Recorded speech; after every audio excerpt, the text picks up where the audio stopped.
But let me add this, right? You may or you may not have this question. So why some infighting between some of them? Yes, right? that's what I was. That's what read your mind. Yes, you did.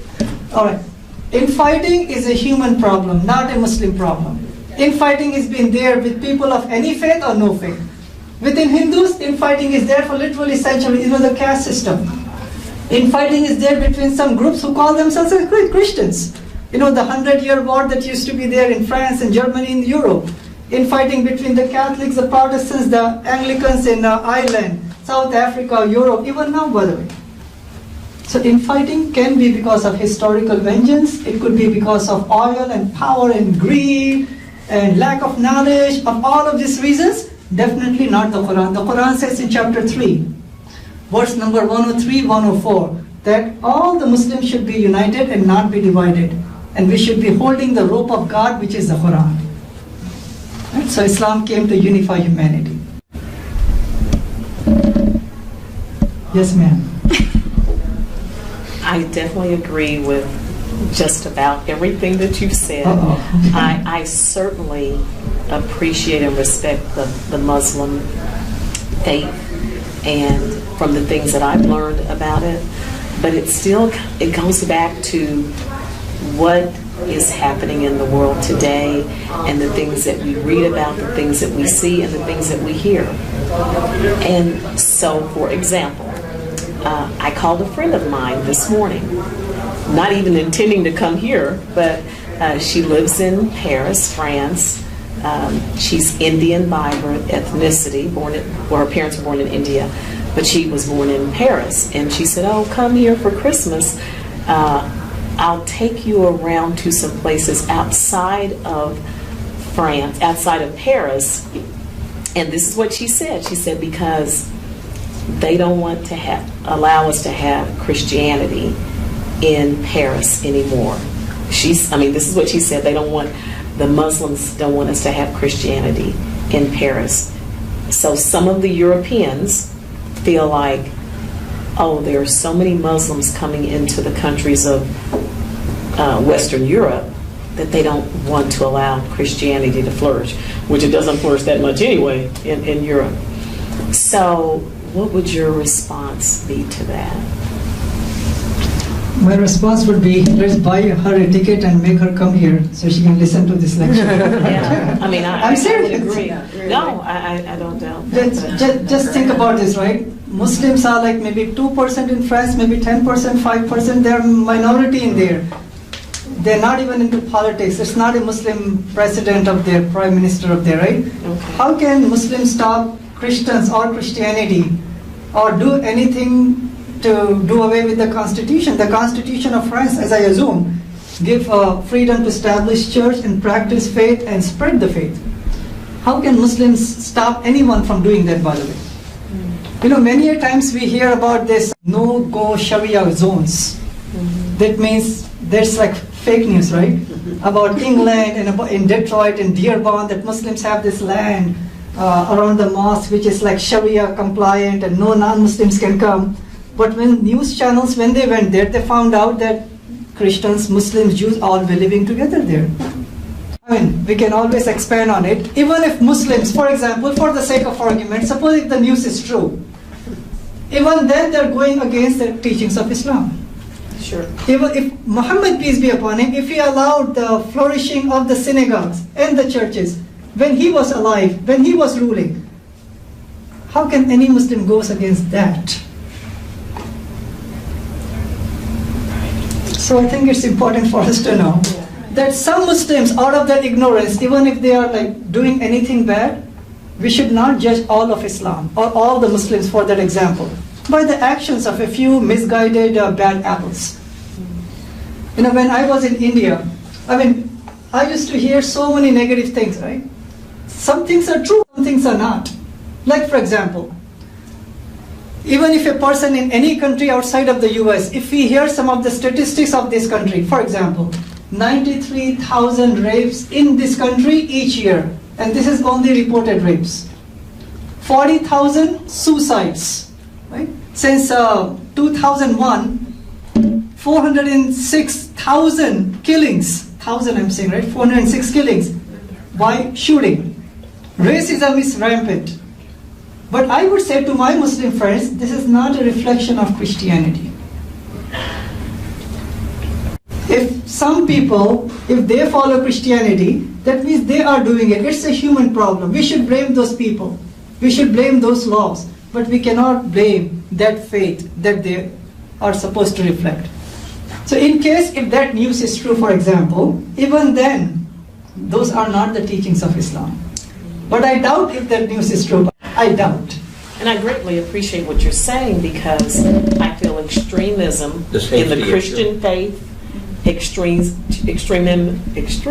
exists just like it does in the other faith traditions, and it's unfortunate that they get the attention, and some of them unfortunately move into power and do things when they really haven't studied the religion. They've been told and they think certain things, and it causes a lot of pain and destruction. So I think what you all are doing here, as far as information and education and dialogue, is so helpful, and greatly appreciated. Can we have a quick, what you got from today's lecture? I will give you the mic.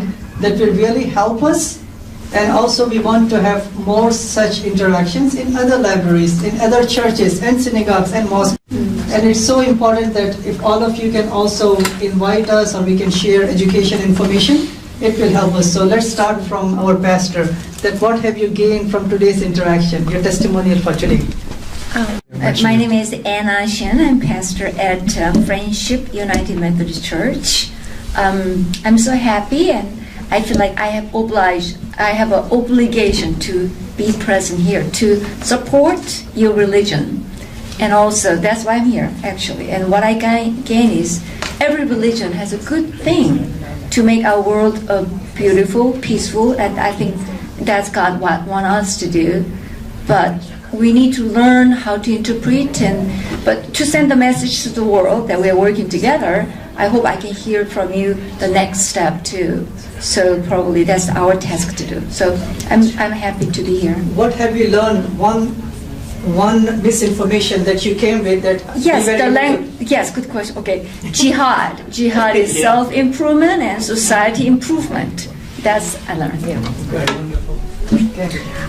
My name is Candy DeWitt, and I'm a member of Friendship Church, and always curious about various religions. And yes, jihad.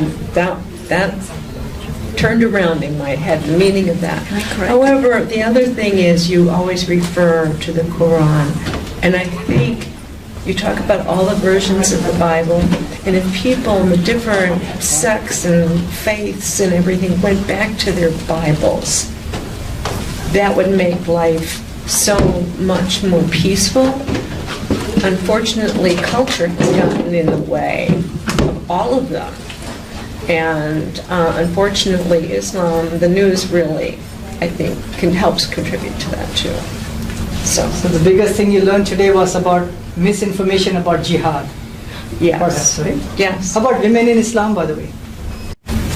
No, I guess I felt as though, either I didn't really think about it, or I just sort of accept, when I see women out there, it is interesting, and I'm surprised all the rights you listed that go all the way back to the 7th century, though. You were surprised? Yes, and very impressed. Very impressed. Good, wonderful. Thanks for coming. Yes, Maya. Oh, that was good. My name is Amania. I go to Friendship United Methodist Church, and Candy took the thing that I was going to say about going back to the 7th century. I would just say that I have a great appreciation for what you said about racial healing, understanding my own terminology, because in the Christian faith also there's a lot of misunderstanding about, from the Old Testament and from the New Testament, about how Jesus felt about it. So it's really important that we work together to help people understand we're all a part of the human race, and that we should live together regardless of ethnicity, race, gender, etc. So you think coming here today helped you to understand Islam and clear the misconceptions? Yes, Yes. Information and education and dialogue are so important.